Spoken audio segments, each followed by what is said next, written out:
Lauderdale, Florida. I'm sitting here with one of my best friends in the fucking world, Galen Hair from Hair Shinar. How you doing, my boy? I'm good, Jacob. How you doing, man? I'm blessed every day I'm breathing. Dude, y'all have like a scene going on here. It's awesome. We've only had 20 or 30 complaints for the music and 15 or 20 complaints for the promo girls. Well, so. I know 30 of them were from my guys right across the hall, but yeah. But no, they moved. They came back. We brought more business, baby. We got you. Yeah, right. That's like the best compliment you can get. That like my whole team left because it was too loud and then came back because it wasn't fun. Well, I mean, you got to know your market, right? Kind of like you got to know your enemy. I come to win the storm. If we got to have the fun booth, you know? Yeah, I think that's a big takeaway anyway for like Win the Storm this year. Yeah. Like lots of fun, cool.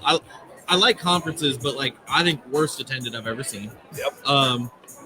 But what's interesting is like when you watch people interact, I see something different than I used to see 3 years ago. Yeah. 3 years ago, I saw everyone lined up at each booth, like kind of talking about what's going on. Do I want to purchase your service, your product, or whatever? Yep. I'm not seeing that. I'm seeing lots of people hugging in like the aisles. You know, how's your kids? What's going on? Like they're just missing each other. Yep. And then the breakouts, which traditionally have been empty, have a little more people than they normally do. I agree. It's still not like crazy attendance, but like, so what I'm hearing is like in this industry right now today, like they want to meet people they like, they want to connect with people they already like, yep. And they want to learn. Like that's like, I think right now we're just kind of shifting away from that, like, let me sell you this thing. I agree. You know? 100%. And y'all aren't doing that at all. Like y'all are just like essentially hanging out. That's it. And like connecting with people. That's it. No, we're not trying to sell anybody anything. And that was the whole goal, is to come here, have fun, and just be different. You know, and if people don't like us being different, well, I don't really give a fuck. But we are fun. It's a lot of fun, you know. So next year, right, I got something special planned, and you'll love it because it's going to be midget throwing. I don't know if a lawyer's allowed to get seen midget throwing. I'm really not sure what the protocol on the phone run by HR. You know? Run by HR. No, man, we just, again, I wanted to do something different. We have a lot of fun. When I found out I was right next to you, I was like, great. You know, my guy's here. And then they moved out of the way and came back. Oh, man. No, dude. So what's going on? How's everything been? I know y'all are expanding. Yeah, dude. It's like, it's a blessing and a curse, but mainly a blessing, right? Yeah. So, like, in August 1st of 2020, we like opened up with 7 people. I've been doing this work, but you know, wanted to start my own thing. Yeah. And I would not have guessed, like, I don't even know what day it is. We're mid-March 2023. 140 employees, like 7 physical offices. That's amazing. No debt. We're not like borrowing money or anything like that. You know, we're just trying to do good. And hey, I'll give $100 to somebody who walk up and say they don't have any business debt. Yeah, I mean, I don't think I've ever heard that, Galen. And you know, it's funny because it probably has slowed us down, right? Yeah. Because like I could go borrow money and like just pour like airplane fuel like on it, right? Yeah. But I'm just not like, I just don't want all that debt. It's dangerous. Lots of people are doing it right now, and I think that's cool. Yeah. It's just not our model. No, man, y'all are killing it, bro. I mean, y'all handle all of our stuff, and we appreciate y'all a ton. And anybody out there that needs a firm that really gives a shit, not saying that some of these other firms don't, because I know there's a lot of great firms out there, but Galen has always been our guy, so I would definitely recommend you. But so that expansion, where are y'all at? Y'all in Louisiana, Florida, Alabama, Texas, DC, Mississippi, Illinois. I keep saying Chicago, and they keep reminding me that's not a state. It might as well be. California, Massachusetts. Oh, Cali. How's Cali? I mean, that's been a quiet open. Like, we just opened like a week ago. Yeah. We'll make an announcement at the right time. But yeah, California is interesting. So, like, there's a lot going on in the legal market right now ever since, like, the Florida legislative rollback. Yeah. And then that law firm out of Houston, like, kind of disintegrating. So everyone's kind of watching our field and what we do. Yeah. And I think it's time to get really strategic, but there's been a really cool benefit to that, which is all these firms that used to, like, never cooperate and talk, like, shit about each other. Hey, they're, like, hugging each other. Like, I mean, look, I'll give them a shout out. I'm up at, like, we're in Miami, right? So you go to bed, like, late. So I go to bed early, hit the sack at 2:45, phone dings. It's John Black. He's in Italy with his youngest daughter, who I know because we've, like, gone to Disney together. Yeah. And he's like, so he's just, like, updating me on how, like, his daughter and him are doing on their vacation. and then like asking me some work stuff. So I'm on the phone with him, like texting from 3 to like 6 a.m. Definitely should have slept. And then 6:15 on the dot, Phil Sanoff calls me just to kind of like say, hey, I miss you, brother. Let's talk shop, right? That's the way business should be, though, right? All these guys, man, we have, look, Galen, we've got 60 or 70 people that are doing the podcast for Win the Storm. Every person that I've talked to, that I've interviewed, it's all about, there's a lot of these bad guys in the industry, and we need to get these guys out. There's so much money to be made. You're a great firm. You're huge. You can't handle all the cases. Not one firm could. I can't cut all the trees. So if we all work together, man, about how great this industry would be. But there's the snakes. There's the ones that want to steal or cut your throat over stupid shit, you know, and it makes the whole industry look bad. But no, that's the way it should be, I think. Yeah, I mean, I think we fell into this really dark place as an industry, and the lawyers were no better. It was everyone. Where we fell into like this, I want all the work. What it should be is I want all the work I want. Yeah. Right? And instead, people got so excited to like collect it all. They started making bad, cutting corners, doing things. And like, you know, lawyers are the funniest ones, right? Because we love to criticize other people's behavior. It's like what we do for a living. No. Never. Never. But so it's kind of funny that like the lawyers are really the first ones to like catastrophically publicly shit the bed, you know? But it happens. And, you know, I think the only good that's going to come out of it, because a lot of people were hurt, but the good that's going to come out of it is the existing law firms are really saying, okay, like people were hurt. We need to make sure this doesn't happen again. How do we make it better? Yeah, and it's not about punishing those people for us. Yeah. It's about creating like conversations where this will never happen. Yeah. Because if one of us gets underwater, everyone else will come help. You know, and I've noticed that in the roofing community, that if one of the larger guys, even one of the smaller guys, if they have an issue, most of these roofers will stand shoulder to shoulder for a minute. They make sure that issue gets pushed through and taken care of, and then they go back to competing against each other. Tree world, zero chance of that happening right now, right? Every tree surgeon or whatever they want to call themselves out there will just as soon cut my tires as to come help me, right? I've got a few friends. We keep that real small. You know a couple of them, and you know a couple of the bad guys. I do, but I also know a couple of your friends, and like when a tree after Zeta like literally came through one of my best friend's houses, she's like pregnant, can't get anything done. Yep. You couldn't even get your equipment down that street because it was too big. That's right. And but you gave me the phone number of a guy. Yeah, man. Owen. Yeah, trees, man. We'll give Owen a shout out. Owen does great work in New Orleans. And he was out within an hour. Yep. Had it done. He forgot to even like charge me because I just said, "Hey, I'm Jacob's friend." Yeah. And he remembered the next day, but you know, I didn't get away with it. But but they were awesome, and like so, I mean, it's all about those friendships, right? Yeah. Because like that didn't just help me and help my friend. Like that helped you. That's right. Because I called everyone meeting like, man, Jacob Gidry's awesome, and if he can't do the job, I'll get someone too. It helped Owen because like I had seen those spray painted trees on the back. God, I'm like, I don't know if I want to work with these guys. And he is off the wall. I love him, man. He's a good representative of the tree industry, and he is. He's not a bad guy. He has good industry awareness. He's a good company. I got nothing bad to say about him whatsoever. Yeah, and you know, appearances can be deceiving, and like I don't know that I ever would have given him a chance if you hadn't said, this is my guy, you should call him. Well, and the cool thing about it, and people ask me because I see all this, are you nationwide? Well, no, we're in Iowa and we're in Louisiana. We can be a lot of places pretty quickly, but our network is nationwide.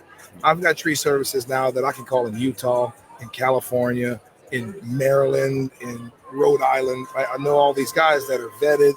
You know, same way that you have a core group of lawyers, right? If you can't handle it, hey, I got this guy that does.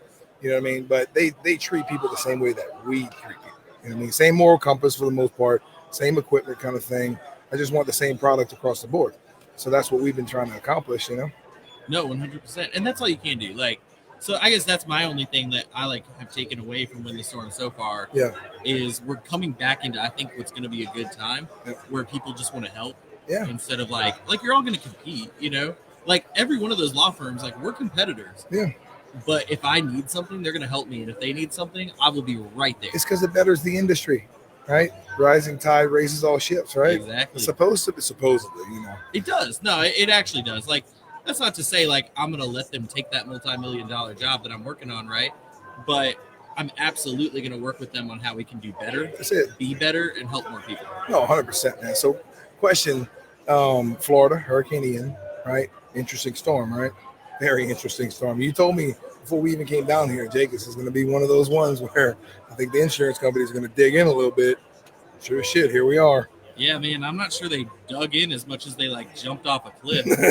I mean, I knew it was going to be bad. This is going to be a storm that's going to go down in history for a few reasons. Like, every storm's got their own thing, but this one's going to be talked about like in 20, 30, 40 years. Yeah.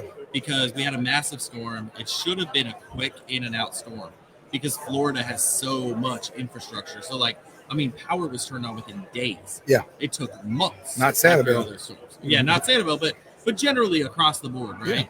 Yeah. Like, so you would have expected really quick build back, really quick payments, and then focus on like the really complicated areas to get to, the hard stuff to do, and then the litigation will start over like the significant differences, right? Yeah. I've never before seen the insurance industry have a storm, say we're not going to pay, simultaneously get the legislature to roll back all protections so they don't have to pay. Yep. After the storm, not before the storm, like after the storm, while everyone is suffering and no one has any money, they go, hey, guys, by the way, we're going to raise your rates if you don't just agree that we don't have to pay you ever again. So they go do this in the legislature with like the promise of, don't worry, this is not going to be retroactive. So the carrier is literally saying, hey, we want you to screw your entire state for anything after this hurricane, but in exchange for passing this, we'll make it that it doesn't apply to this hurricane, so there'll still be bad faith attorney fees. Yeah. And what happens the very next thing? The governor created new appellate court in Florida, which is his appointees, issue an order on their own, like asking the plaintiff lawyers in one case to like address why they should not be retroactive so they can get rid of all attorney fees and bad faith for Ian as well. So we have years of litigation for Hurricane Ian coming. And it's so funny because what they'll say is, well, see, we were right. The lawyers filed too many lawsuits. But it's only happening because no one's getting paid. I mean, I was talking to a young lady last night who owns an estimating service. Yeah. And she said she has a $42,000 estimate approved by the carrier. Field adjuster wrote it. She has some like differences with it, but she's kind of okay. These people desperately need the money. Desk adjuster approved it. The carrier just is not writing the check. The first approval came in 4 months ago. What? So like they're just messing with them on purpose. It's so interesting. I've never seen, like, I always pitch when I'm like up there talking at town halls and stuff. Like, I don't think insurance companies are bad people. Like, so they're profit driven.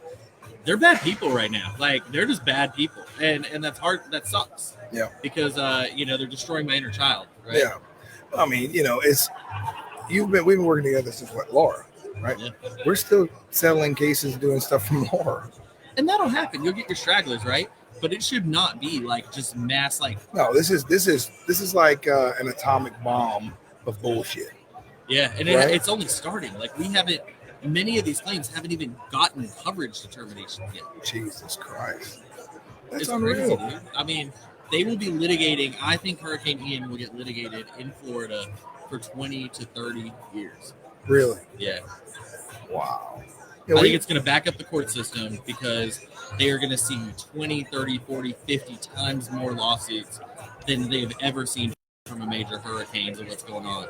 Well, and we've talked about how the wave of change is coming in this industry, right? And I think it's coming even faster now, right?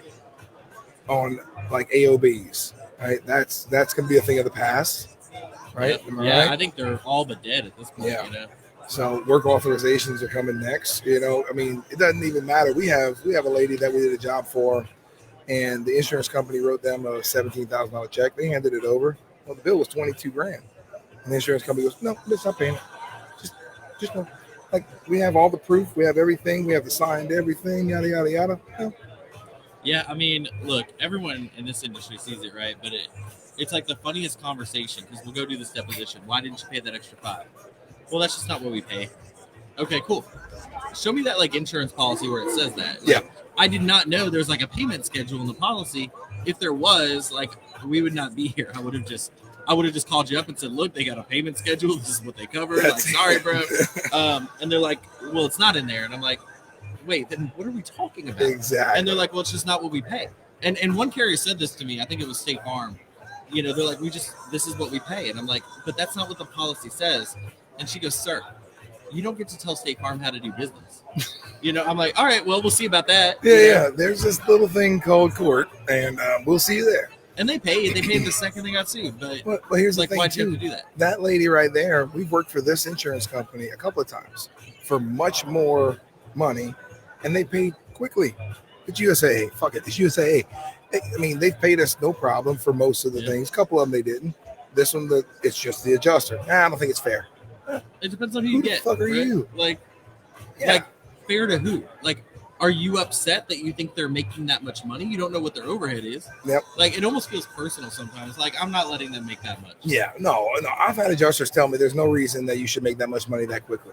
Like, so you're gonna penalize me for being efficient and having expensive equipment? Like, come on. You know what I mean? But, you know, on the flip side, also I'm spending that much money that quickly. Yeah. So, you know, it's not like I'm like the beneficiary of some crazy thing. No, exactly. They don't see the $250,000 payroll the first week we're in a storm, you know? Exactly. So, and you know about all that, man. But no, dude, that's awesome. I know you're just expanding. I'm super proud to be a friend, brother. I can't tell you how much thankful we are that you've helped us, because nobody else would, but you took a chance, and we really appreciate you. Dude, I mean, here's the thing. I think both being from Louisiana, like, put the industry aside. We come from that, like, you got a problem, come over, let's eat dinner, let's figure it out. Yep. And so I was really lucky to run into you out in Hurricane Laura. Yeah. I think they had you playing security. I was. Like, Anthony hired me as security as one of them. So I'm like, who's that big dude wearing a security? Like, there's no security out here. And then they're like, oh, no, he does streets. So he called me on the way home, and ever since then, man, you've been one of my best friends. Yeah, my brother. I appreciate you. Yeah, I appreciate you, man. Thank you for coming on the podcast. We're going to turn the music up and bring some more people to your booth. All right, let's do it. All right, brother. Win the Storm 2023. Thanks for watching.